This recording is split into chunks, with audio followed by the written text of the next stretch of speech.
앞선 두 번의 시간을 통해서 우리는 주기도문이 기록되어 있는 마태복음 6장 말씀을 함께 살펴보았습니다. 이제 오늘은 이 주기도문의 마지막 시간입니다. 오늘은 그 13절 말씀, 이 주기도문의 마지막 말씀인 13절 말씀을 함께 살펴보도록 하겠습니다. 자, 우리는 마태복음 6장 9절부터 12절까지 말씀을 살펴보면서 이 말씀 안에, 이 주기도문 안에는 하나의 중요한 흐름이 담겨져 있다는 것을 우리가 함께 살펴봤습니다. 그게 뭐냐 하면 어린아이가 부모님의 도움, 그러니까 아빠와 엄마의 도움이 반드시 필요한 것처럼 우리 역시 그 하나님의 도움이 절대적으로 필요하다는 것, 이게 바로 이 마태복음 9장, 6장 9절부터 12절까지에 녹아 있었다는 것을 우리가 함께 살펴봤습니다. 그래서 우리의 연약함을 잘 아시는 하나님께서 예수님의 이 주기도문의 삶을 통해서 우리에게 그것을 먼저 보여주심으로 주기도문의 능력을 보여주셨습니다. 자, 오늘 주기도문 마지막 13절 말씀을 내용에 따라서 나누게 되면 크게 세 부분으로 나눌 수 있습니다. 첫 번째는 우리를 시험에 들게 하지 마시옵고입니다. 우리를 시험에 들게 하지 마시옵고. 자, 우리 예수님께서 시험에 들게 하지 마시옵고 이렇게 기도하셨다는 말은 예수님에게 시험이 있었다는 걸까요? 없었다는 걸까요? 예수님에게도 시험이 있었다는 것을 의미합니다. 그것도 3번이나 광야에서 사탄에게 시험을 받으셨습니다. 자, 그렇다면 예수님께서 말씀하신 이 시험이, 이 주기도문 안에 담겨 있는 이 시험이 무엇인지에 대해서 먼저 살펴보도록 하겠습니다.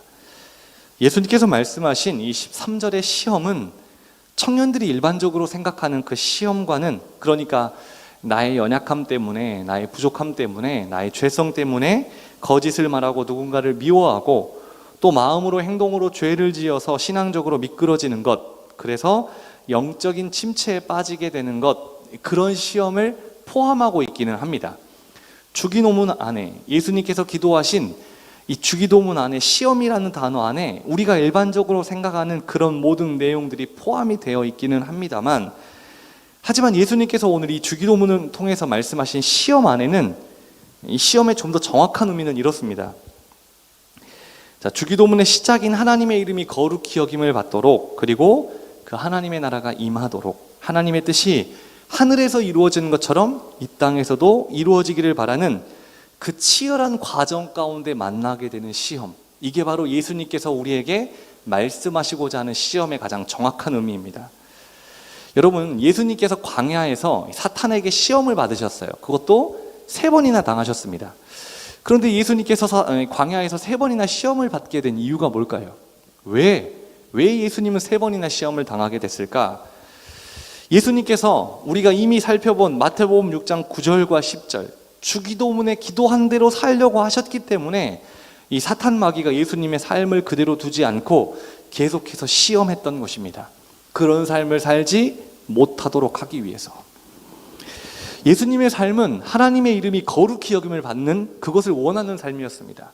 또 예수님은 하나님의 뜻이 하늘에서 이루어지는 것처럼 하나님의 뜻이 땅에서도 이루어지기를 간절히 바라고 또 바라고 그것을 고대하며 사셨습니다. 그리고 그것을 전하셨습니다. 예수님께서 주기도문의 삶을 살고자 하니까 사탄 마귀가 예수님을 시험한 것입니다. 여러분, 마찬가지입니다. 우리가 주기도문의 삶을 살려고 하면 할수록, 우리가 그 예수님께서 우리에게 알려주신 기도대로 살려고 하면 살려고 할수록 사탄 마귀는 우리를 내버려 두지 않습니다. 우리 인생 가운데, 우리의 삶 가운데 예수님께 그랬던 것처럼 계속해서 시험을 던져줄 것입니다.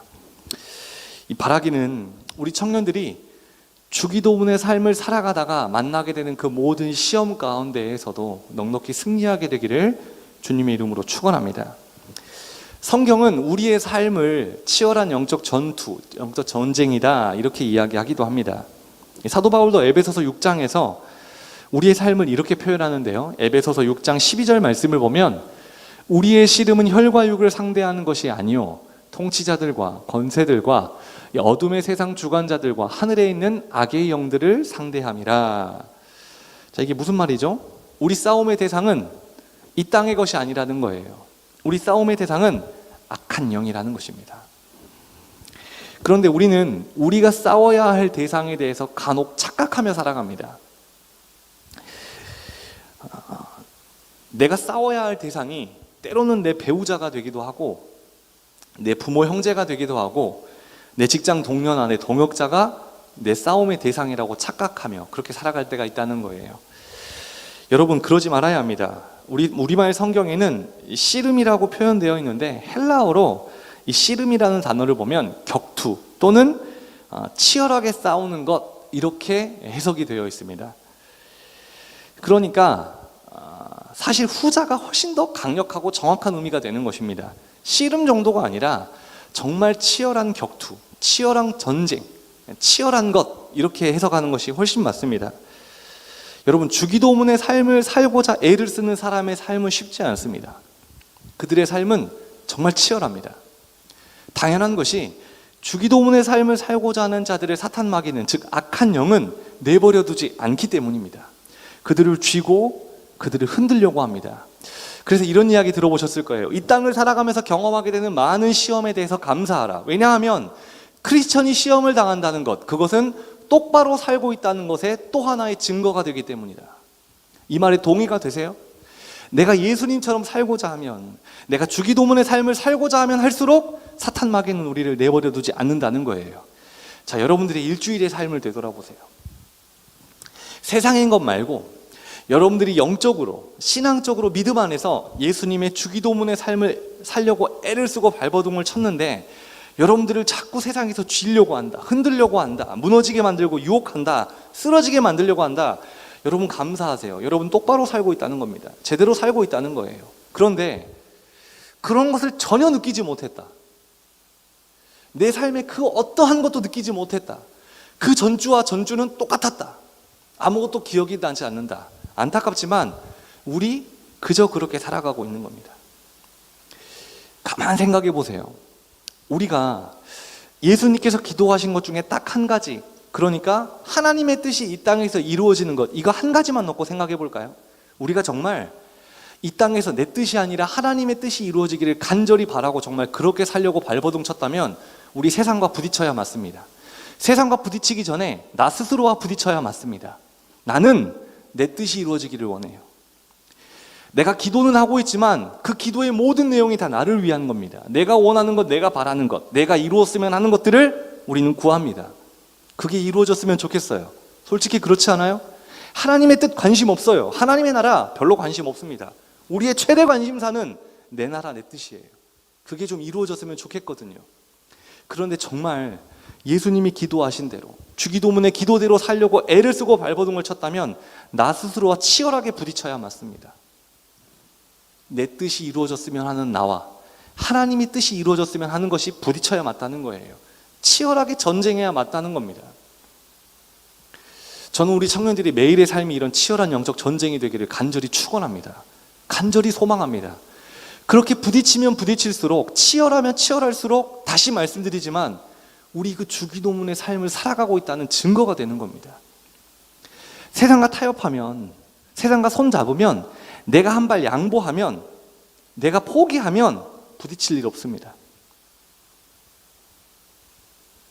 그런데 우리가 타협하지 말아야 되는 것, 포기하지 말아야 되는 것, 양보하지 말아야 되는 것, 그게 바로 주기도문 안에 흐르고 있는 예수님의 삶의 핵심이자 우리 삶의 핵심이어야 합니다. 절대 우리는 포기하거나 양보하거나 타협해서는 안 됩니다. 우리가 13절에서 말하는 시험과 반드시 부딪힐 수밖에 없다는 것을 예수님은 이미 알고 계셨습니다. 이미 알고 계신 예수님께서 뭐라고 기도를 하시느냐? 우리를 시험에 들게 하지 마시옵고, 이렇게 기도하셨다는 것은 시험 자체를 피하게 해달라는 기도라기보다는 피할 수 없는 시험 안에서 우리를 보호해달라는 간구로 보아야 맞습니다. 이해가 되세요? 예수님도 우리가 시험 당할 것을 이미 아셨어요. 그런데 예수님께서 뭐라고 기도하셨냐면 그 시험 자체를 피하게 해달라고 기도하지 않고 시험을 당하게 될지라도 그 안에서 우리를 보호해달라, 즉 사탄 마귀의 공격으로부터 우리를 보호해달라, 계속해서 그 치열한 영적 전쟁을 벌여갈 수 있도록 힘을 더해달라는 간구로 봐야 맞다는 겁니다. 여러분 한번 생각해 보세요. 사탄 마귀는 우리가 하나님의 이름을 위해 사는 것, 하나님의 뜻을 위해 사는 것 좋아할까요? 싫어할까요? 당연히 싫어합니다. 좋아할 수 없어요.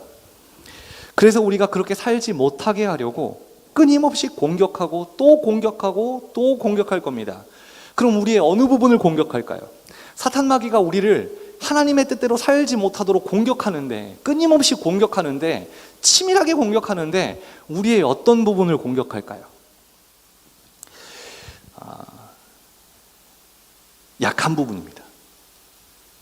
여러분들의 가장 약한 부분. 사탄 마귀는 우리보다 몇 수 위에 있습니다. 여러분들의 가장 약하고 취약한 부분을 제대로 건듭니다. 끝까지 건들고 치밀하게 건듭니다. 우리가 넘어질 때까지. 예를 들어볼까요? 내가 관계에 있어서 약점이 많아요. 다른 부분들은 괜찮은데, 그럭저럭 이길 수 있는데 관계의 부분이 딱 걸리면 내가 여지없이 넘어져요. 사탄 마귀가 그걸 알까요? 모를까요? 당연히 압니다. 그럼 우리를 공격할 때 어디를 공격하겠어요? 딱 그 부분을 공격합니다. 내가 이성에게 약해요.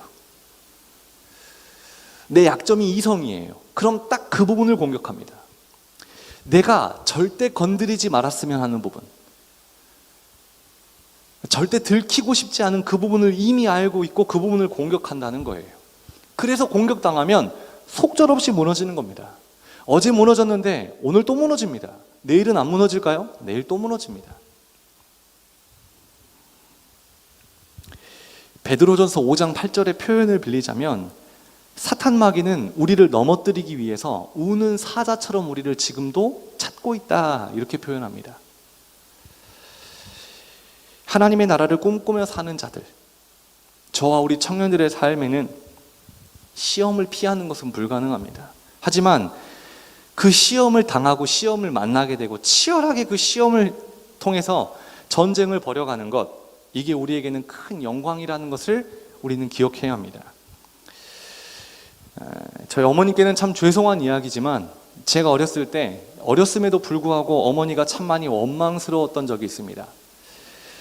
제가 어머니를 원망했던 이유는 바로 어머니의 믿음 때문입니다. 어머니의 그 굽히지 않는 믿음, 타협하지 않는 믿음, 양보 없는 믿음, 그 믿음 때문에 아버지로부터 정말 많은 핍박을 받았기 때문입니다. 지금 우리 청년들은 참 좋은 환경에서 예배를 드리고 있는 것 같아요. 에어컨도 나오고 있죠. 음향도 좋죠. 영상 시스템도 참 좋습니다. 제가 그 어렸을 때 주일 예배를 한번 드리기 위해서는 저는 금요일 밤 늦게나 토요일 새벽에 집에서 나왔어야 합니다. 그러니까 아버지가 잠이 들었을 때 짐을 싸가지고 어머니하고 집을 나왔어야 돼요. 그리고 어디서 잤냐면 개척교회 식당이나 목사님 사택 한켠에서 잤습니다. 그리고 주일 예배를 드리고 언제 집에 들어갈 수 있느냐? 아버지가 잠든 월요일 새벽. 그리고 나서 월요일날 이제 책가방을 메고 다시 학교를 가는 거예요. 지금은 아무렇지도 않게 여러분들에게 이야기할 수 있지만 그 당시에는 그게 죽기보다 싫었습니다. 생각해 보세요. 금요일 밤에는 집에서 나와야 돼요. 그럼 벌써 어렸음에도 불구하고 수요일부터는 머리가 아픕니다. 날씨라도 좋으면 괜찮아요. 춥거나 비가 많이 오거나 눈이 많이 오면 더 심란해집니다. 그걸 아니까, 몇 번 경험해서 아니까 이제 수요일부터는 싫어요. 그게 벌써 싫습니다. 어머니 혼자만 그렇게 고생하셨으면 제가 덜 억울했을 텐데, 삼형제 중에 장남이 저만 자꾸 데리고 나가셨어요. 그게 너무 억울한 거예요. 아니, 동생들도 있는데 나만 자꾸 데리고 나가시는 거예요. 물론 지금 돌이켜보면 그 모든 시간들 하나님 다 재료로 삼아주셔서 저를 여기까지 인도하셨다는 것을 제가 믿음으로, 감사함으로 고백할 수 있지만, 그때는 그 어머니의 신앙이, 그 믿음이 정말 원망스러웠었습니다. 조금만 굽히면 될 텐데, 조금만 타협하면 될 텐데, 조금만 양보하면 될 텐데, 조금만 포기하면 될 텐데, 신앙을 다 포기하라는 것도 아니잖아요. 그냥 한 번씩 주일 예배 안 드려도 되는데, 그때는 그렇게 생각했다는 거예요. 다른 부분에 있어서도 그랬으면 이해라도 하겠는데, 다른 부분에 있어서는 전혀 그런 분이 아닌데 유독 신앙에 대해서, 믿음에 대해서 그렇게 타협함이 없으셨던 분입니다. 당시에는 제가 어머니가 참 많이 원망스러웠는데, 시간이 지날수록 깨닫게 되는 건 저희 어머니의 신앙이 진짜였다는 겁니다. 저희 어머니의 믿음이 진짜 믿음이었다는 것을 제가 시간이 지나면서 점점 더 확신할 수 있게 되는 겁니다. 신앙 안에서, 믿음 안에서 그 은혜를 꼭 붙잡고 살려고 하는 자들을 세상은 가만두지 않습니다. 절대로 그냥 두지 않습니다. 틀림없습니다. 여러분, 은혜가 큰 자리에 가지 못하도록 더 큰 사탄 마귀의 방해가 있습니다. 틀림없는 사실이에요. 그 자리에 가면 은혜를 받을 걸 알고 있기 때문입니다. 그래서 우리의 마음을 잡고 흔들고, 시간을 잡고 흔들고, 환경을 잡고 흔드는 겁니다. 우리가 은혜 받는 것, 즉 예수님의 삶을 살아가는 것, 예수님의 기도대로 살아가는 것을 끔찍히도 싫어하는 악한 영이 방해하고 공격하는 겁니다. 우리의 가장 약한 부분들을 틈타서. 그런데 문제는 그 사탄 마귀의 공격, 악한 영의 공격을 이겨낼 재간이 우리에게는 없다는 겁니다.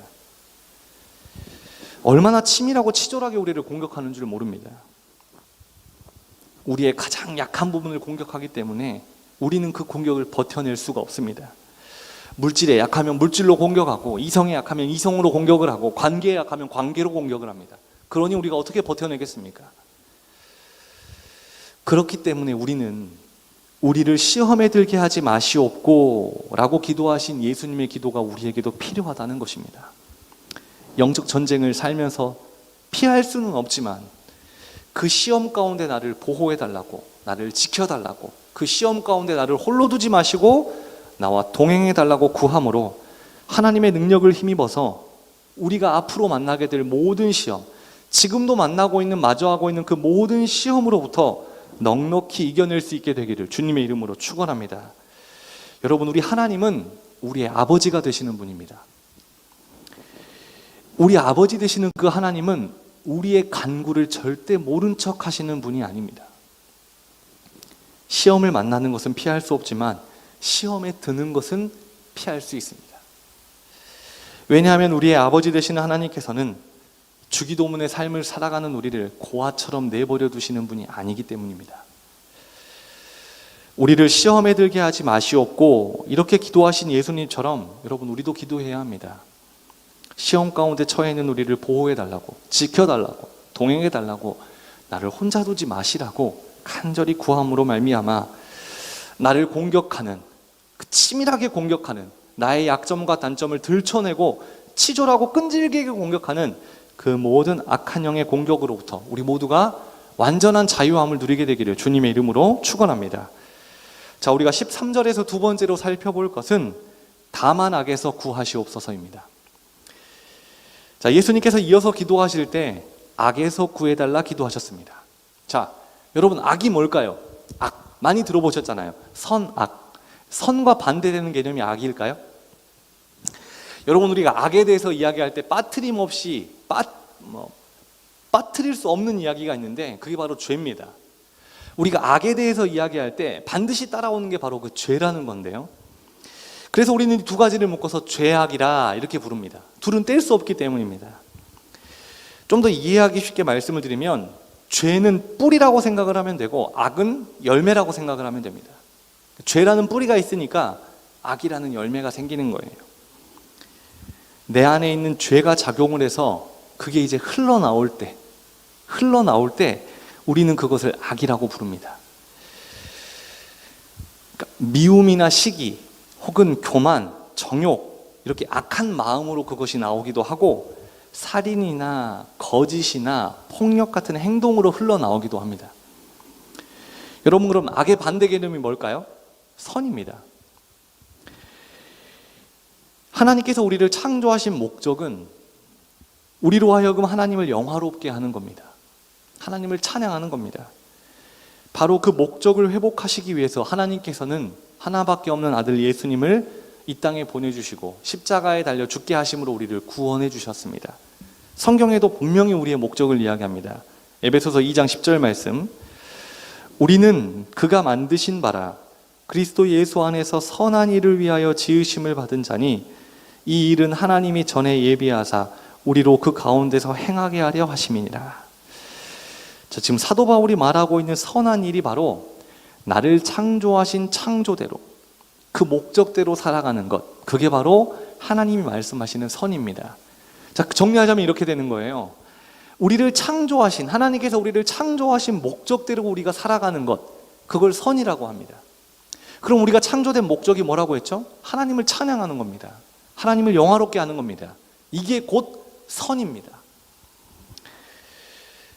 예수님께서 13절에 기도하신 다만 악에서 구하시옵소서, 여기에서 나오는 악의 개념을 반대로 뒤집으면 선이라는 것이 되는데, 그 선에 빗대어서 보자면 하나님의 창조 목적과 구원 계획에서 빗나가는 것, 그게 바로 다 악이라는 겁니다. 하나님의 창조 목적과 구원 계획으로부터 벗어나 있는 모든 것으로부터 우리를 건져달라고 구하는 것, 그 기도가 바로 예수님께서 말씀하신, 기도하신 다만 악에서 구하시옵소서, 이 기도문이 되는 겁니다. 우리를 창조 목적대로 살아가게 하소서, 구원 계획대로 살아가게 하소서, 이게 바로 다만 악에서 구하시옵소서, 이 기도문이라는 겁니다. 그러니까 예수님께서 기도하신 다만 악에서 구하시옵소서, 이 기도가 바로 6장 9절, 본문 6장 9절에 나와 있는 하늘에 계신 우리 아버지여 이름이 거룩히 여김을 받으시옵소서, 이것과 연결되어 있습니다. 악에서 구해달라는 말은 하나님의 창조 목적대로 그렇게 살아가게 해달라고 하는 기도인데, 선한 삶을 사는 것이 바로 하나님의 이름을 거룩하게 하는 것이기 때문입니다. 그래서 6장 9절과 13절의 기도는 연결이 되어 있는 같은 기도인 것입니다. 여러분, 우리는 선한 삶을 살아야 합니다. 도덕적으로가 아니라 하나님이 우리를 왜 창조하셨는지, 우리의 창조 목적이 무엇이며 우리를 왜 구원해 주셨는지를 잊지 말아야 된다는 겁니다. 하나님이 창조하신 목적대로, 하나님이 구원해 주신 계획대로 살아가는 것, 그게 바로 다만 악에서 구하시옵소서라는 기도문에 담겨있는 예수님의 기도였습니다. 주기도문을 외우다 보면 13절이 있기 전까지는 힘있게 외워지게 됩니다. 9절부터 시작되는 주기도문은 힘있게 시작이 됩니다. 한번 머리로 그려보세요. 하늘에 계시는 아버지를 부르고 그 하늘에서 이루어진 하나님의 뜻이 이 땅에서도, 하늘에서 이루어진 하나님 나라가 이 땅에서도 이루어지는 것, 이 기도 얼마나 장엄하고 위대합니까? 위험이 있어요. 그런데 주기도문의 마지막 간구인 우리를 시험에 들게 하지 마시고 악에서 구하시옵소서, 이 기도를 하면서 우리는 잊고 있던 사실을 하나 발견하게 됩니다. 다시 깨닫게 되는 거예요. 나는 하나님의 도우심이 아니면 언제든 악에 빠질 수 있는 연약한 존재입니다. 난 하나님이 붙들어 주시지 않으면 언제든 죄를 지을 수밖에 없는 연약한 죄인입니다. 13절의 기도문을 우리가 함께 외우면서 우리는 늘 이 사실을 깨달아야 된다는 겁니다. 여러분, 하나님의 도우심 없이는 우리는 선은커녕 죄, 악만 행하며 살 수밖에 없는 연약하고 부끄러운 죄인들입니다. 단 한순간도 선으로 갈 수 없는 능력이 우리에게 이만큼도 없다는 것을 우리는 이 주기도문의 마지막 기도문인 13절을 통해서 계속해서 깨달아야 합니다. 주기도문은 주문이 아니에요. 어떤 하나의 폼이 아닙니다. 예수님의 삶의 핵심이 담겨있는 가장 바른 기도이자 강력한 기도인데, 그 마지막 구절인 13절을 기도할 때 우리는 이 사실을 꼭 기억하면서 기도해야 합니다. 예수님께서 우리가 하나님의 도우심을 구하며 기도할 때, 간구할 때 우리를 도우시며 우리를 위로하시는 분입니다.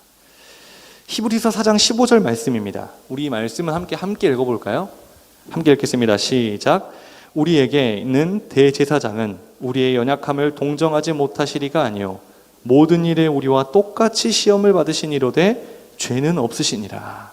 아멘. 말씀 계속 띄워주세요. 자, 우리에게 있는 대제사장은 우리의 연약함을 동정하지 못하시리가 아니요. 이게 무슨 말이냐면, 대제사장, 즉 예수님, 하나님이신 예수님도 우리 연약함을 모르시는 분이 아니라는 거예요. 다 알고 계시다는 거예요. 왜냐하면 그분 역시 우리와 똑같이 시험을 받은 적이 있기 때문이라는 거죠. 그리고 시험을 이겨본 적이 있기 때문이라는 거예요. 전에 한번 말씀드렸어요. 제가 큰 사고가 나가지고 큰 수술을 했어야 합니다. 그 수술이 굉장히 고통스러운 수술이었는데, 그 수술을 하고 병실에 와 있는데 저하고 똑같은 수술을 받아야 되는 학생 한 명이 들어오는 거예요. 가족들이 위로를 하고 친구들이 와서 괜찮을 거라고, 많이 안 아플 거라고, 아무리 위로를 해도 제가 이렇게 봐도 위로가 전혀 안 돼요. 그 학생 얼굴에는 여전히 근심이 가득하고 슬픔이 가득합니다. 두려워해요. 다 다 가고 밤이 되었습니다. 저하고 둘뿐이 안 남아있는데 제가 이렇게 쪽지에 써서 줬단 말이에요. 생각보다 괜찮다고. 거짓말이었어요. 생각보다 괜찮지 않았습니다. 그럼에도 불구하고 그런 위로를 하고 싶더라고요. 오늘 처음 봤는데 생각보다 괜찮다고 뭐 그런 식으로 쪽지를 써서 줬던 것 같아요. 참 놀라운 건 태어나서 처음 보는 그 사람이 나에게 준 쪽지를 받고 그 학생이 위로를 받아 하는 것처럼 느껴지더라고요. 아니, 틀림없이 위로를 받았을 겁니다. 제가 이렇게 확신하는 이유가 뭘까요? 왜 그렇게 확신할까요? 그 친구는 틀림없이 제 쪽지에 위로를 받았을 겁니다. 왜 위로를 받았을까요? 제가 글을 잘 써서? 제 상황이 나아서? 뭘까요? 왜 위로를 받았을까요? 제가 이미 해봤잖아요. 제가 이미 수술 받아봤다니까요. 그 친구도 제 얼굴을 보고 있을 거 아닙니까? 그 친구가 받아야 되는 수술을 저는 이미 받았습니다. 회복하고 올라왔단 말이에요. 그래서 위로가 되는 겁니다. 암 환자들에게 누가 큰 위로가 될까요? 그 암 환자를 치료하는 의사들이 위로가 될 것 같습니까? 아니에요. 의사들이 아무리 위로를 해도 그 암 환자들 충분한 위로 받지 못합니다. 그럼 사랑하는 가족들이 괜찮을 거라고, 다 나을 거라고, 너무 걱정하지 말라고 하면 너무 걱정이 안 되고 괜찮아질까요? 사랑하는 친구들이 그렇게 위로하면 암 환자들의 마음에 평안이 찾아옵니까? 왜요? 아무도 암에 안 걸려봐가지고 잘 모르겠어요? 우리가 그냥 그런 상황을 경험하지 않았어도 들어만 봐도 알겠잖아요. 충분히 위로되지 않습니다. 그럼 이 암 환자들에게 누가 위로가 될까요? 같이 암이라는 병을 앓고 있는 사람들, 그 중에서도 누가 위로가 될까요? 그 암을 이겨본 사람들, 그 사람들이 아프다고, 힘들다고, 그렇지만 나을 수 있다고, 내가 나았지 않느냐고, 이 짧은 한 단어가, 한 문장이 훨씬 큰 위로가 됩니다. 왜 그들에게 위로가 될까요? 해봤거든요. 아파봤단 말이에요. 청년들이 있으니까 취업 준비생들의 삶이 녹록치 않습니다. 시험을 봤는데 떨어졌어요. 그래, 올해는 그럴 수 있어. 1년을 더 준비했는데 또 떨어졌어요. 실망하고 낙심하겠죠. 누가 이 청년들을 위로할 수 있을까요? 목사님이 위로할까요? 물론 이만큼은 도움이 되겠죠. 부모님이? 친구들이 위로가 될까요? 아니에요. 2번, 3번 떨어지고 합격한 자들이 위로하면 위로됩니다. 나도 그랬어. 나도 떨어졌다고. 심지어 난 3번 떨어졌어.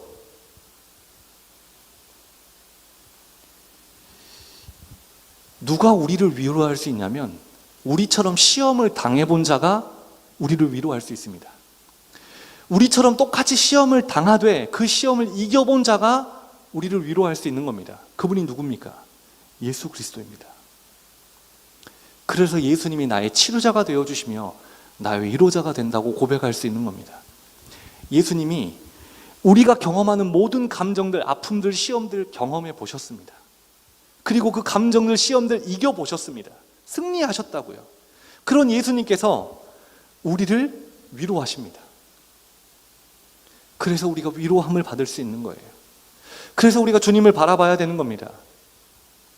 그 예수님을 바라봐야 되는 거예요.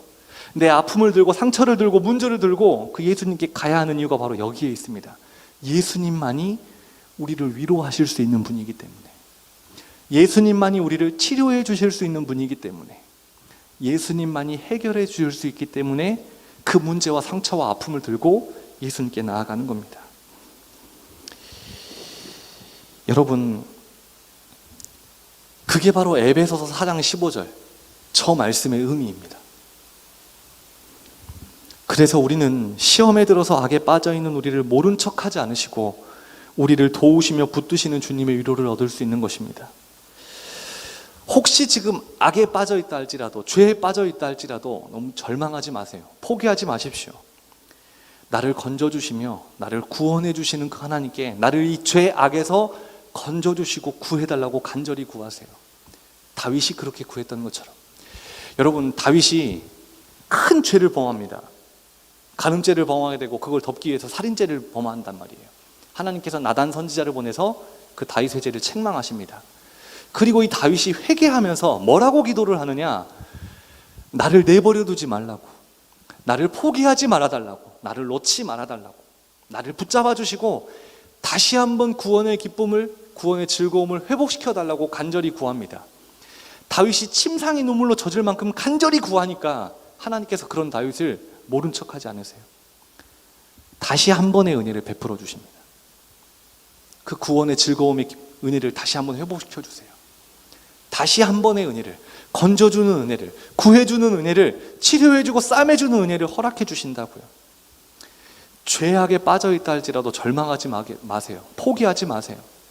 구해달라고, 건져달라고 구하십시오. 간절히 구하는 자를 우리 하나님 절대 모른 척하지 않으십니다. 우리를 건져주시고 구해주셔서 싸매주시고 안아주실 겁니다. 마지막으로 우리가 살펴볼 것은 나라와 권세와 영광이 아버지께 영원히 있사옵나이다. 아멘. 이 기도문에 대해서 마지막으로 함께 살펴보도록 하겠습니다. 13절 마지막에 나오는 나라는 하나님의 통치를 받는 나라를 의미합니다. 또 하나님께서 창조하시고 구원하신 목적과 하나님의 질서를 따라 세워지는 나라를 의미합니다. 이 주님의 나라는 우리와 우리 교회에 이미 임했습니다. 여러분 다 아멘 하시죠? 하나님의 나라는 우리에게 이미 임했고 우리 교회, 이 땅의 교회 위에 이미 임했습니다. 그런데 세상이 그것을 부인하고 있습니다. 거부합니다. 세상은 아직까지도 하나님의 통치, 하나님의 질서를 인정하지 않습니다. 그래서 우리 모두에게는 하나님께서 같은 소명을 하나씩 주셨습니다. 어떤 소명이냐? 하나님의 나라, 이 땅에 하나님의 나라가 이루어지는 것을 간절히 꿈꾸며 그것이 이루어지도록 쓰임받는 사명, 소명, 하나님의 나라로 이 땅을 바꾸어가는 소명이 우리에게 다 주어졌다는 것입니다. 먼저의 은혜를 누렸을 뿐입니다. 먼저 그 은혜를 누렸기 때문에, 그 소명을 받았기 때문에 우리가 앞서 그 소명과 사명을 감당해야 되는 것입니다. 여러분들이 일주일의 삶이 궁금합니다. 어떤 삶을 살았을지, 어떤 어려움이 있었을지, 어떤 기쁨이 있었을지. 근데 제가 이 시간 묻고 싶은 것은 그거예요. 지난 한 주간의 삶을 통틀어서 하나님의 나라를 위해서 내가 무엇을 했는가? 하나님의 나라가 이 땅 가운데 이루어지는 것을 간절히 바라면서 내가 무엇을 했는가? 이런 고민 안 해보셨어요? 우리 그 다 소명 주어졌다니까요.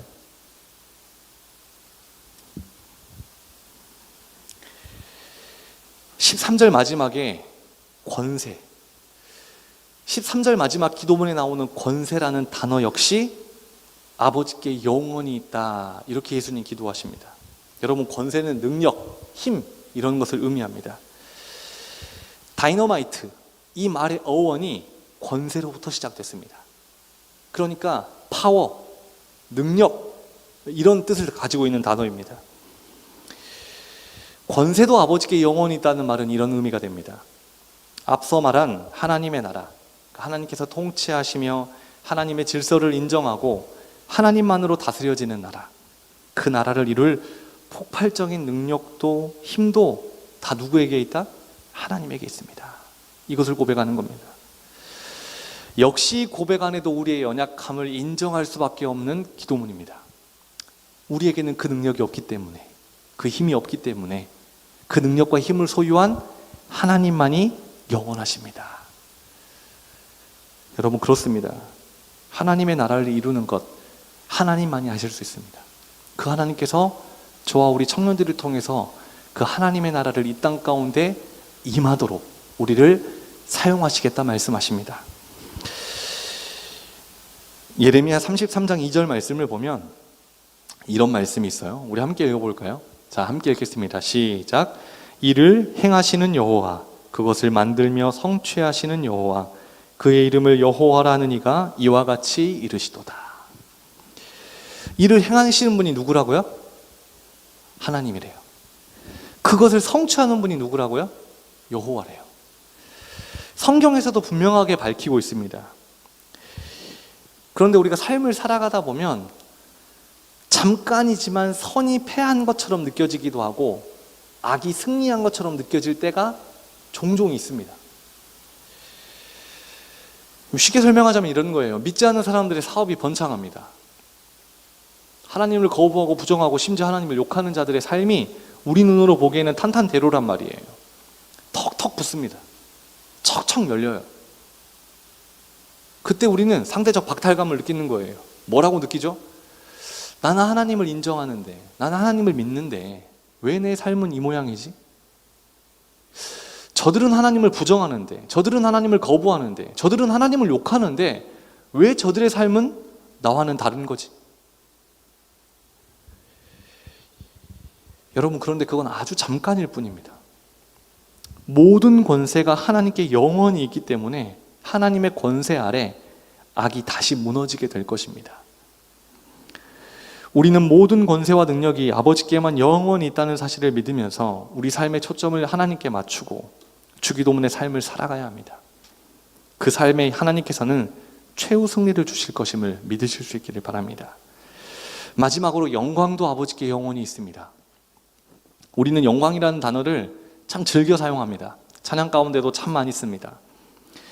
그런데 영광이 무엇인지를 막상 물으면 선뜻 대답하기가 좀 애매합니다. 알긴 아는데 표현하기가 어려운 거죠. 영광이란 최고로 빛이 나는 상태, 더 이상 밝아질 수 없는 그 상태, 최고로 아름다운 상태, 최고로 선한 상태, 최고로 가치 있는 상태, 최상의 기쁨, 최고의 명예, 그걸 영광이라고 하는 겁니다. 그러니까 영광은 우리가 쓸 수 있는 제일 좋은 것들을 모아놔도 부족한 게 바로 영광이라는 단어입니다. 제가 그럼 여러분들께 묻겠습니다. 영광이라는 단어는 우리 인간의 언어입니까? 하나님의 언어입니까? 하나님의 언어입니다. 오직 하나님만이 누리실 수 있습니다. 오직 하나님만 가지고 계십니다. 그런데 우리는 알게 모르게 그 하나님께 올려드려야 되는 영광을 도둑질할 때가 있습니다. 가로챌 때가 있다는 거예요. 특히 사람들 앞에 드러나서 사역하는 자들에게 이런 현상이 벌어지기 쉽습니다. 찬양팀 잘 들으세요. 리더들도 잘 들으세요. 김상현 목사 잘 들어요. 제가 제일 그 우를 범하기 쉽습니다. 저는 늘 드러나는 자리에 서 있는 자입니다. 저뿐 아니라 리더들도 찬양팀들도 마찬가지입니다. 드러나는 자리에 서서 사역하는 자들. 그런 자들이 제일 범하기 쉬운 우가, 실수, 잘못, 죄가 뭐냐 하면 하나님의 영광을 도둑질하는 겁니다.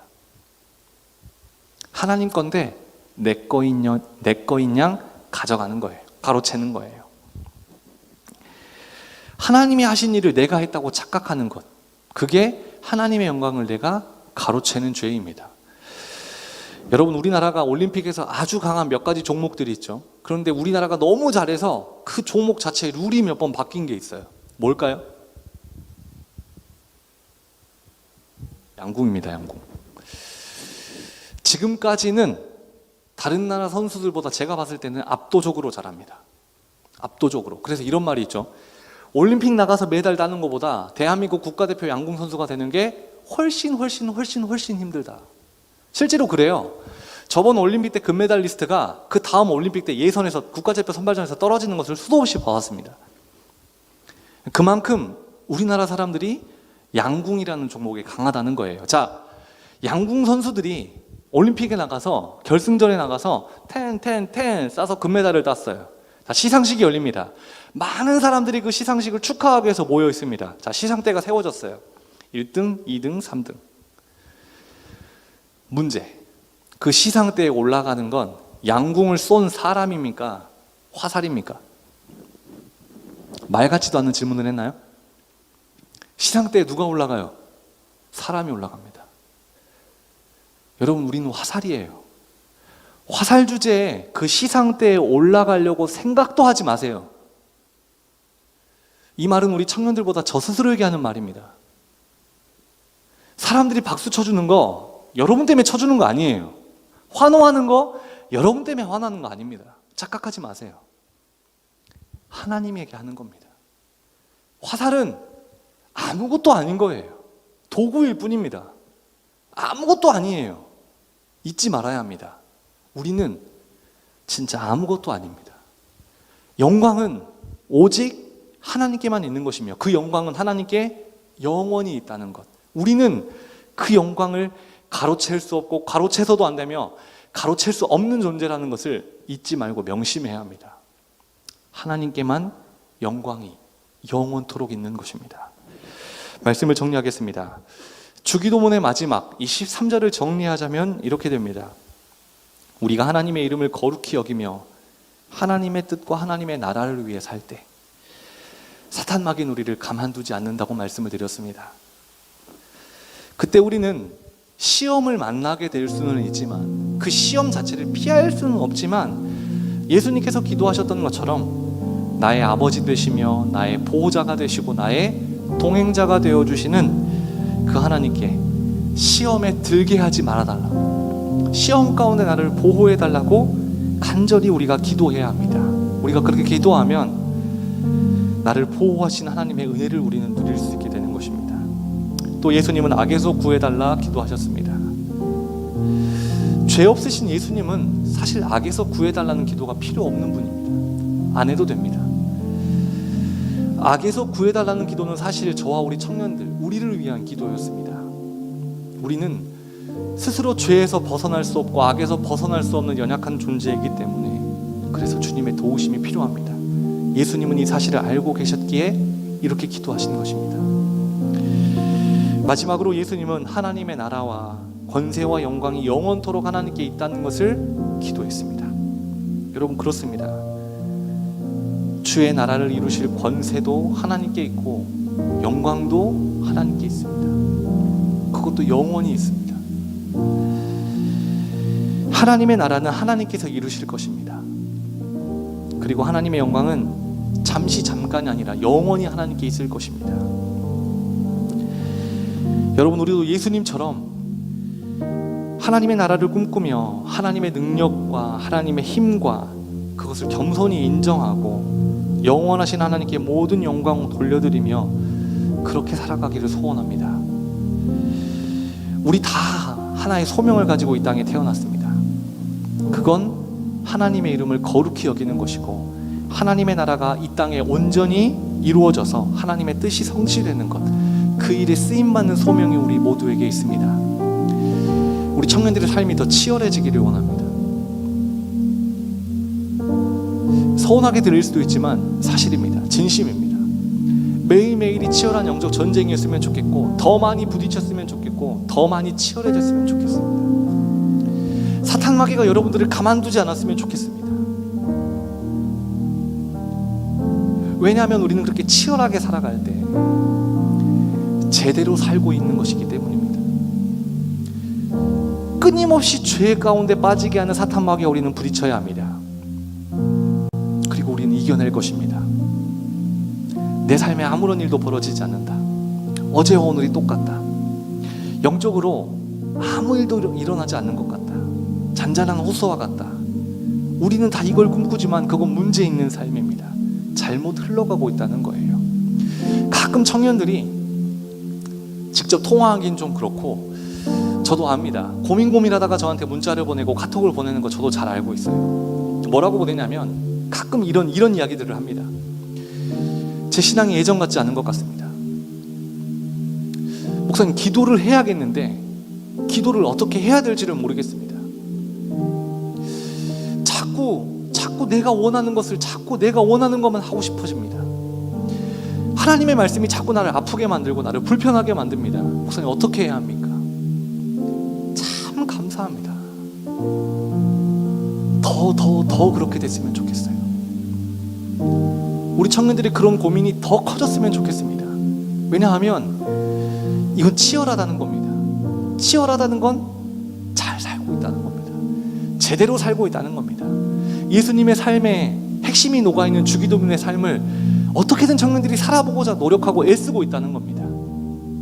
청년들 스스로가 느꼈을 때에는 내 신앙의 적신호입니다. 사이렌이 울리고 있는 것 같아요. 그런데 그때가 가장 안전한 때입니다. 영적인 위기의식을 느끼는 것, 그건 영적으로 민감하고 예민한 사람만이 누릴 수 있는 것이기 때문입니다. 사랑하는 우리 청년들, 3주 동안 주기도문에 대해서 함께 살펴봤습니다. 복잡하지 않아요. 아주 간단합니다. 예수님의 관심은 오직 하나님께 있었습니다. 하나님의 나라에 있었고 하나님의 뜻에 있었어요. 예수님은 하나님의 것을 도둑질하지 않았습니다. 하나님의 것은 하나님께, 영원한 것도 하나님만. 우리 모두의 삶이 이론적으로만 알고 있는 그 삶이 아니라 우리가 3주 동안 함께 살펴보았던 그 예수님의 그 주기도문 안에 담겨있는 예수님의 삶의 핵심이 우리 모두의 삶의 핵심이 되기를 주님의 이름으로 축원합니다.